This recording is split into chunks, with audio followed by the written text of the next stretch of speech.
Assalamualaikum everyone. Welcome to the first class of BCS and Job English crash course. Hope you are keeping well by the mercy of Almighty. Our today's topic of discussion is identifying parts of speech. অর্থাৎ কিভাবে আমরা parts of স্পিচকে identify করতে পারি। তবে আলোচনা শুরু করার আগে আমি কিছু কথা বলি। আমরা অনেকেই বিসিএস এন্ড জব কথাটা শুনলেই অনেক ভয় পাই, মনে হয় যে এত কঠিন কাজ হয়তো বা আমার দ্বারা হবে না। বাট ইউ আর রং, কারণ আপনার মতোই কেউ না কেউ এই কাজগুলো করতেছে, এই অসম্ভবকে সম্ভব করতেছে। আসলে বিসিএস জব এগুলো সহজ কিছু না, but according to my analysis, if you comprehend the syllabus once, success will come gradually one after another. যদি একবার ধৈর্য ধরে শুরু থেকে শেষ পর্যন্ত শেষ করার মতো এই বিসিএস বা জব সিলেবাস শেষ করতে পারেন, দেখবেন যে কোনো চাকরির পরীক্ষায় আপনি ভালো করতেছেন। কারণ নির্দিষ্ট কিছু জায়গা থেকেই কোশ্চেনগুলো হয়, but you have to find out which is that place. At last you have to work steadily. তো অনেক কথা হয়েছে, এখন আমরা আমাদের মেইন আলোচনা চলে যাব। Before that, if you are new in my channel, then subscribe first and press the bell icon too, so that you don't miss any upcoming lessons. So let's get started. প্রথমে আমরা নির্দিষ্ট কিছু question থেকে parts of speech find out করার try করব। এখানে যে কোশ্চেনগুলো দেওয়া আছে এগুলো হয় বিসিএস অথবা অন্য কোনো না কোনো জব কোশ্চেন থেকে নেওয়া হয়েছে। সো আমরা দেখি পারি কিনা। প্রথমে হচ্ছে genocide is verb, preposition, noun or adjective. তো এটা জানার জন্য প্রথমে আমাদের যেটা লাগবে সেটা হচ্ছে জেনোসাইড মানে কি। জেনোসাইড মানে হচ্ছে গণহত্যা। তো গণহত্যা কিন্তু ওয়ান কাইন্ড অফ কাজের নাম। তো যেহেতু ওয়ান কাইন্ড অফ কাজের নাম, এই কারণে এটা হচ্ছে একটা নাউন হবে। শুধুমাত্র এখানে শেষ না, গণসাইডের লাস্টে আসা হচ্ছে সাইড সাফিক্স। আমরা যখন নাউনের আইডেন্টিফিকেশন করব তখন দেখবো যে কিছু সাফিক্স যোগ হয়ে সেগুলোকে আমরা নাউন বলতে পারি। তার মধ্যে একটা হচ্ছে সাইড। তো দুইটা কারণে যেহেতু সমন্বয় করেছে, এই কারণে জেনোসাইড হচ্ছে একটা নাউন। এরপর আমরা আসি, which of the following words is an adverb. Lonely, homely, lovely, quickly. আমরা সাধারণত জানতাম যে এলওয়াই থাকলেই সেটা হয় একটা অ্যাডভার্ব, কিন্তু এখানে আবার বলছে যে তিনটার মধ্যে থেকে যে কোনো একটা বের করতে হবে। আসলে কাহিনীটা কি? কাহিনী হচ্ছে যে এলওয়াই থাকলে অ্যাডভার্ব হয়, এটা সঠিক কথা না। কিন্তু সঠিক কথাটা কি? সঠিক কথাটা হচ্ছে অ্যাডজেক্টিভ প্লাস এলও যদি কোনো সময় থাকে তখন আমরা ইউজ করবো হচ্ছে অ্যাডভার্ব। আর এটা একমাত্র আছে হচ্ছে এই কুইকলিতে, কারণ কুইক হচ্ছে একটা অ্যাডজেক্টিভ। বাট এই বাদ বাকি যেগুলো আছে এগুলো কিন্তু কোনোটাই কিন্তু অ্যাডজেক্টিভ না। এই কারণে এদের সঙ্গে এলওই যুক্ত হওয়ার ফলে এগুলো অ্যাডভার্ব হয়নি। একমাত্র কুইক যেহেতু অ্যাডজেক্টিভ, এই কারণে কুইকলি হচ্ছে একটা adverb. The word prolific is dash, verb, adjective, noun or adverb. তো এখন প্রথম আমাদের যেটা জানতে হবে সেটা হচ্ছে prolific-এর মানে কি। prolific-এর মানে হচ্ছে উর্বর।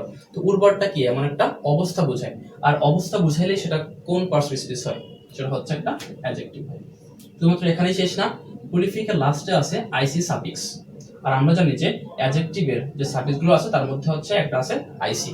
তার মানে যেহেতু অবস্থার সঙ্গে মিলেছে এবং অ্যাডজেক্টিভের যে সাফিক্স তার সঙ্গে মিলেছে, সেই কারণে prolific-টা হচ্ছে একটা অ্যাডজেক্টিভ।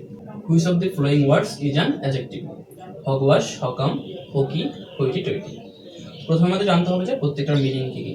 এই হগওয়াশ আর হকাম হচ্ছে সিঙ্গুলার ওয়ার্ড, এদের মানে হচ্ছে বাজে ধারণা। হকি এর মানে হচ্ছে নিউজিল্যান্ডে প্রাপ্ত এক ধরনের মাছের নাম হচ্ছে হকি। তো এই তিনটাই হচ্ছে, যেহেতু এই দুটো ধারণা এবং এটা মাছের নাম, তিনটাই হচ্ছে একটা নাউন। একমাত্র থাকলো হচ্ছে হইটি টইটি, যার মানে হচ্ছে অহংকারী। আর অহংকারী কি? একটা দোষ না, আর দোষ হলে সেটা হচ্ছে একটা অ্যাডজেক্টিভ। এখন this house is mine, here mine is dash, verb, adverb, noun নাকি প্রোনাউন। আমরা সবাই জানি যে মাইনটা হচ্ছে পজিটিভ কেস, আর পজিটিভ কেস যেটা সেটা হচ্ছে পজিটিভ প্রোনাউন। তার মানে এটা হবে হচ্ছে positive pronoun. The word massacre is dash, noun, verb, adjective নাকি নাউন অ্যান্ড ভার্ব। এখন কথা হচ্ছে এই মাসাকার মানে কি? মাসাকার মানে হচ্ছে নির্বিচারে হত্যা, আবার কোনো সময় নির্বিচারে হত্যা করাও হয়। তার মানে যে সময় নির্বিচারে হত্যা সেটা হয় হচ্ছে নাউন, যে সময় নির্বিচারে হত্যা করা বোঝায় সেটা হয় হচ্ছে ভার্ব। তার মানে হচ্ছে এই মাসাকার যে ওয়ার্ড, নাউনও হয় ভার্বও হয়। দেন অ্যান্সার হবে হচ্ছে ডি, নাউন অ্যান্ড ভার্ব। এখন আমরা কিভাবে পার্টস অফ স্পিচ আইডেন্টিফাই করা যায় সেটা শিখবো। কেউ যদি নাউন, প্রোনাউন, অ্যাডজেক্টিভ অথবা অ্যাডভার্বের পুরো ক্লাস বা বিস্তৃত ক্লাস করতে চান তাহলে ভিডিওটির লাস্টে চলে যান, সেখানে ইন্ডি স্ক্রিনে অল পার্টস অফ স্পিচ নামে একটা প্লেলিস্ট দেওয়া আছে, সেখান থেকে দেখে নিতে পারেন। বলে রাখি, আমরা ক্লাসের দৈর্ঘ্য লিমিটেড রাখতে পার্টস অফ স্পিচকে আমরা 2টা ক্লাসে শেষ করব। তো আজকের ক্লাসে মেইনলি আমরা নাউন, প্রোনাউন, অ্যাডজেক্টিভ আর হচ্ছে অ্যাডভার্ব নিয়ে আলোচনা করব এবং কিভাবে এগুলো আইডেন্টিফাই করা যায় সেগুলো আমরা শিখতে পারবো। তো কথা না বাড়িয়ে শুরু করছি। এখন আমরা নাউনের আইডেন্টিফিকেশন শিখব। প্রথমে আমরা আসি নাউন কি। নাউন হচ্ছে যে কোনো কিছুর নাম। এখন কিসের নাম? এটা হতে পারে কোনো ব্যক্তির নাম, হতে পারে কোনো বস্তুর নাম, হতে পারে কোনো স্থানের নাম, হতে পারে কোনো কাজের নাম, এমনকি হতে পারে কোনো গুণের নাম। তো এই নাউন কিভাবে চেনা যায় আমরা এখন আলোচনা করব। একটা বেসিক জিনিস বলবো নাউন চেনার জন্য, সেটা হচ্ছে ইট দ্বারা রিপ্লেসমেন্ট। মনে করেন যে honesty is the best policy, এটাকে আমরা কি অনেস্টিকে ইট দ্বারা রিপ্লেসমেন্ট করতে পারি, যে it is the best policy? তাহলে কিন্তু একটা পূর্ণাঙ্গ অর্থবহ সেন্টেন্স হয়। তো এই ধরনের যে ধরনের ওয়ার্ডগুলোকে আমরা ইট দ্বারা রিপ্লেসমেন্ট করতে পারি সেগুলোই হচ্ছে নাউন। কোনো কোনো সময় আমরা সাফিক্স দেখেও নাউন চিনতে পারি, অর্থাৎ কোনো ওয়ার্ডের লাস্টে যে সাফিক্সগুলো থাকলে আমরা বলতে পারি যে এগুলো হচ্ছে নাউন। চলেন উদাহরণ সহ দেখে নিই। Tion attention, sion confusion, er driver, or actor, C Y accuracy, ment management, dom freedom, hood childhood, ness kindness, age marriage, cide genocide, ance importance, ship friendship, tude attitude, Y jealousy, টেইস growth. তো এই ধরনের যে সাবজেক্টগুলো আছে এগুলো যদি কোনো সময় আমরা লাস্টে দেখি, ম্যাক্সিমাম ক্ষেত্রেই সেগুলো হচ্ছে একটা নাউন। তবে এখানে এই যে টেইস একটা সাফিক্স, এটা থাকলে সাধারণত নাউন হয়, বাট এক্ষেত্রে একটা এক্সেপশন দেখা যায়, সেটা হচ্ছে লোথ, LOATH। এই লোথটা হচ্ছে লাস্টে টিএস থাকা সত্ত্বেও একটা অ্যাডজেক্টিভ। এখন আমরা অ্যাডজেক্টিভের আইডেন্টিফিকেশন সম্পর্কে জানবো। তো অ্যাডজেক্টিভ সম্পর্কে জানতে হলে আমাদের 5টা জিনিস লাগবে: দোষ, গুণ, অবস্থা, সংখ্যা, পরিমাণ। এই 5টা জিনিস যদি আপনি জানেন তাহলে অ্যাডজেক্টিভ আপনি ক্লিয়ারলি বুঝতে পারবেন। তো অনেক নিয়মে অ্যাডজেক্টিভ কেনা যায়, আমি একটা নিয়ম বলবো যেটা 90% ক্ষেত্রে কার্যকর, কিছু জায়গা বাদে ম্যাক্সিমাম ক্ষেত্রে সেই জিনিসটা কার্যকর। সেটা হচ্ছে যে কেমন দ্বারা প্রশ্ন করা। যেমন আই অ্যাম ওয়েল, আমি ভালো আছি। এখন যদি প্রশ্ন করি যে আমি কেমন আছি, উত্তর কি ভালো আসে না? তো এই কারণে হচ্ছে ওয়েলটা একটা adjective. He is a good student, সে একজন ভালো ছাত্র। আমি তো প্রশ্ন করি সে কেমন ছাত্র, তাহলে কি গুড অ্যান্সার আসে না? এই কারণেই হচ্ছে এই ওয়েল আর গুড অ্যাডজেক্টিভ, আর কেমন দ্বারা প্রশ্ন করলে পাওয়া যায় যেটা, সেটা হচ্ছে অ্যাডজেক্টিভ। এখন আমরা সাফিক্স দিয়ে কেমন অ্যাডজেক্টিভ চিনবো সেটা দেখবো, মানে কোন কোন সাফিক্সগুলো লাস্টে থাকলে সেগুলোকে আমরা অ্যাডজেক্টিভ বলতে পারি। উইথ এক্সাম্পল আমরা দেখে নিই। Ous famous, ful beautiful, tive informative, sive comprehensive, ish bluish, less colorless, some handsome, ick heroic and important, able lovable, in interesting, l national, ed developed, noun plus ly, fatherly, noun plus y, healthy। তো এই ধরনের সাবজেক্টগুলো যদি লাস্টে থাকে সেগুলো আমরা বুঝতে পারবো যে এটা একটা অ্যাডজেক্টিভ। এখন আমরা প্রোনাউনের আইডেন্টিফিকেশন আলোচনা করব, অর্থাৎ কিভাবে আমরা প্রোনাউন চিনতে পারি। প্রথমে আমরা দেখি যে প্রোনাউনটা কি। তো প্রোনাউন যদি আমরা ভাঙি তাহলে দুইটা অংশ পাবো আমরা, একটা হচ্ছে প্রো, একটা হচ্ছে নাউন। তো pro means in place of, তার বাংলা হচ্ছে পরিবর্তে, তার মানে নাউনের পরিবর্তে যেটা বসে সেটা হচ্ছে প্রোনাউন। তো এখন আমরা দেখি যে প্রোনাউন কিভাবে চেনা যায়। তো প্রোনাউন চিনতে হলে আমাদের প্রোনাউনের ক্লাসিফিকেশন লাগবে। আমরা বিভিন্ন ধরনের বইতে দেখি যে প্রোনাউন 8 প্রকার, কোনো বইতে দেখি 9 প্রকার, কোনো বইতে 10 প্রকার, বাট অ্যাকচুয়ালি প্রোনাউনটা হচ্ছে 11 প্রকার। তো সেই 11 প্রকার প্রোনাউন নিয়ে আমরা উদাহরণ সহ আলোচনা করব। প্রথমে সাবজেক্ট প্রোনাউন, যেমন I we he she. Object pronoun মানে সাবজেক্টের অবজেক্ট হিসেবে যেগুলো বসে, me us him her. Positive pronoun mine ours his hers. Demonstrative pronoun this that this those. Interrogative pronoun who whose what where. Relative pronoun who whose whatever whichever. এখানে বলে রাখি সাধারণত সমস্ত ধরনের যে ইন্ট্রোগেটিভ প্রোনাউন সবগুলোই কিন্তু relative হিসেবে ব্যবহৃত হতে পারে, বাট এই যে রিলেটিভ প্রোনাউনের যে হোয়াট এভার আছে হুইচ এভার আছে এগুলো কিন্তু সাধারণত ডাবল কোশ্চেন হিসেবে ব্যবহৃত হয় না। তার মানে আমরা বলতে পারি যে সমস্ত ইন্ট্রোগেটিভ প্রোনাউনই রিলেটিভ প্রোনাউন, বাট সমস্ত রিলেটিভ প্রোনাউন ইন্ট্রোগেটিভ প্রোনাউন নয়। তো এদের মধ্যে আসলে পার্থক্য কি? একই হু ইন্ট্রোগেটিভ প্রোনাউন, একই হু কোন সময় রিলেটিভ প্রোনাউন। পার্থক্যটা হচ্ছে যখন এটা প্রশ্ন বোঝায় বা এই চিহ্নটা থাকে তখন সাধারণত আমরা মাথায় রাখবো যে এটা হচ্ছে একটা ইন্ট্রোগেটিভ প্রোনাউন, বাট যখন প্রশ্ন বোঝায় না তখন সেটা হবে হচ্ছে রিলেটিভ প্রোনাউন। এর আরেকটা কথা হচ্ছে এটা কনজাংশন হিসেবে ব্যবহৃত হয় সাধারণত, কনজাংশন। তার মানে সাধারণত কোশ্চেন বোঝালে সেটা হচ্ছে ইন্ট্রোগেটিভ প্রোনাউন একই জিনিস, যখন কনজাংশন হিসেবে ব্যবহৃত হবে তখন সেটা আমরা ইউজ করব হচ্ছে রিলেটিভ প্রোনাউন। তারপর distributive pronoun is, every, either, neither. Reflexive pronoun myself, himself, herself, ourself. Emphatic pronoun same as reflexive. তার মানে হচ্ছে এখানে যে যেগুলো আছে সবগুলো আমরা ইমপ্যাথিকে ইউজ করতে পারি। তাহলে এই দুটোর মধ্যে আসলে ডিফারেন্সটা কি? ডিফারেন্সটা হচ্ছে এই গঠনটা। Subject plus reflexive pronoun plus verb একটা কথা, আর একটা হচ্ছে subject plus verb plus reflexive pronoun. যদি কোনো সময় সাবজেক্টের পরে রিফ্লেক্সিভ প্রোনাউন বসে এবং তারপর ভার্ব বসে, যেমন I myself do the work, সেটা হবে হচ্ছে ইমপেরেটিভ।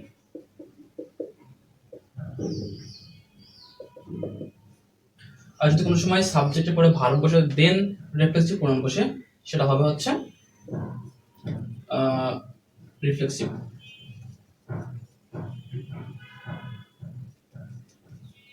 যেমন I hensed myself or he was hensed himself, এই টাইপের কথাগুলো। ওকে, আমরা নেক্সট চলে আসবো। Indefinite, any, one, some, all, reciprocal, each other, one another। তো এইগুলো যদি কোনো সময় থাকে সেগুলোই হবে হচ্ছে প্রোনাউন। এখন আমরা অ্যাডভার্বের আইডেন্টিফিকেশন আলোচনা করব, অর্থাৎ কিভাবে আমরা অ্যাডভার্ব চিনতে পারি। প্রথমে যেটা লাগবে সেটা হচ্ছে অ্যাডভার্বটা কি বা অ্যাডভার্বের মেইন কাজ কি। অ্যাডভার্বের মেইন কাজটা হচ্ছে মডিফাই করা। এখন কাকে মডিফাই করা? নাউন, প্রোনাউন, ইন্টারজেকশন, এই তিনটা জিনিস বাদে বাকি সবাইকে মডিফাই করাই হচ্ছে এই অ্যাডভার্বের কাজ। তো অ্যাডভার্ব আমরা চিনব কিভাবে? প্রাথমিক যে কাজ সেটা হচ্ছে যে অ্যাডজেক্টিভ এর সঙ্গে যখন এলওয়াই যুক্ত থাকে তখন সেটা হয় হচ্ছে অ্যাডভার্ব। বাট মাথায় রাখতে হবে যদি কোনো সময় নাউনের সঙ্গে এল যুক্ত থাকে তখন কিন্তু সেটা অ্যাডভার্ব না, হবে হচ্ছে অ্যাডজেক্টিভ। তো অ্যাডভার্বকে ভালোভাবে চিনতে হলে আমাদের অ্যাডভার্ব কাকে কিভাবে মডিফাই করে সেটাকে জানতে হবে। প্রথমে আমরা আসি হি ওয়ার্কস ফাস্ট। এখানে এই ফাস্ট অ্যাডভার্বটা ওয়ার্ক ভার্বকে মডিফাই করছে, সে কত দ্রুত হাঁটে, এই কারণে এখানে ভার্বকে মডিফাই করছে। She is a very meritorious girl, এখানে ভেরি অ্যাডভার্বটা মেরিটোরিয়াস অ্যাডজেক্টিভকে মডিফাই করছে, কারণ সে কতটুকু মেরিটোরিয়াস।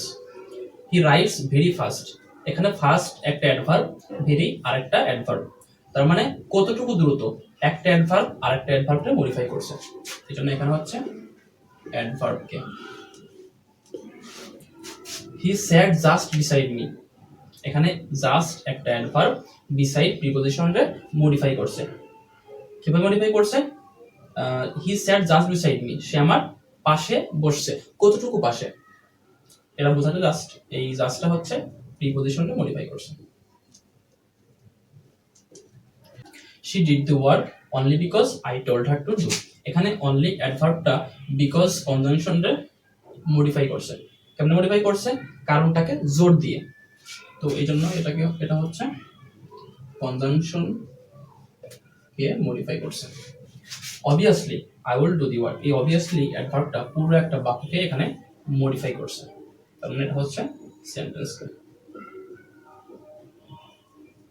আমরা দেখতে পারলাম যে একই অ্যাডভার্ব কোন সময় ভার্বকে মডিফাই করছে, কোন সময় অ্যাডজেক্টিভকে মডিফাই করছে, কোন সময় অ্যাডভার্ব নিজেকে মডিফাই করছে, কোন সময় প্রিপজিশনকে মডিফাই করছে, কোন সময় কনজাংশনকে মডিফাই করছে, এবং একই সঙ্গে কোন সময় পুরো একটা সেন্টেন্সকে সে মডিফাই করছে। এখন আমরা কিছু কনফিউশন ক্লিয়ার হবো। প্রথমটা হচ্ছে দিস ইজ মাই বুক, তো আমরা কি জানি বুক মানে হচ্ছে বই, যেটা হচ্ছে একটা নাউন, তো এখানে কোনো সমস্যা নেই, এখানে বুকটা হচ্ছে নাউন। বাট সমস্যা হচ্ছে please book the seat for me, এখানে বুকটা কি? এখানে বুক কি নাউন? বাট কিন্তু এখানে বুক কিন্তু নাউন না, কারণ এই বুক মানে হচ্ছে টিকিট কাটা, তার মানে আমার জন্য একটা টিকিট কাটো, তো এই ক্ষেত্রে নাউন হয় না, এটা এই ক্ষেত্রে হয় হচ্ছে ভার্ব। তার মানে একই বুক কোনো সময় কিন্তু নাউন হতে পারে, কোনো সময় ভার্ব হইতে পারে। বুঝতে হবে যে আমার সেন্টেন্সটা আসলে কি বলছে। ওকে, 2 নাম্বার আই এম ওয়েল, আমি ভালো আছি। তো ওয়েল আমরা জানি সাধারণত অ্যাডজেক্টিভ, কারণ আমি ভালো আছি, আমি যদি প্রশ্ন করি যে আমি কেমন আছি, তাহলে উত্তর পাওয়া যায় ভালো আছি, সেক্ষেত্রে এটা অ্যাডজেক্টিভ, কোনো সমস্যা নেই।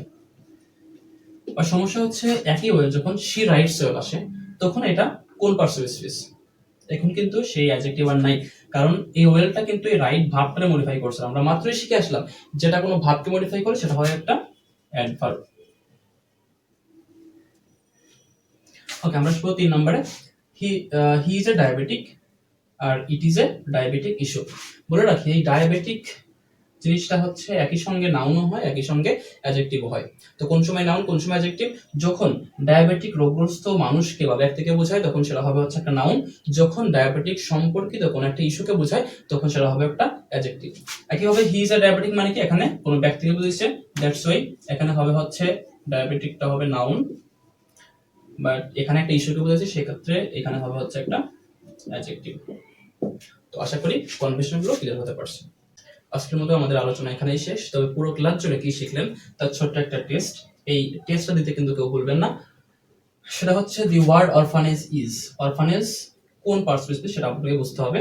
2 নাম্বারটা হচ্ছে the word friendly is a অথবা অ্যান, অর্থাৎ ফ্রেন্ডলি কোন পার্টিসিপেল সেটা আপনাকে বুঝতে হবে এবং আপনারা নিজের মতো করে অ্যানসার করে কমেন্ট বক্সে দিয়ে রাখেন, ইনশাআল্লাহ আমি প্রত্যেকটার অ্যানসার দেওয়ার চেষ্টা করব। So viewers, this is all about today's lessons. Hope you have learned all the important things. Take care. Allah Hafiz.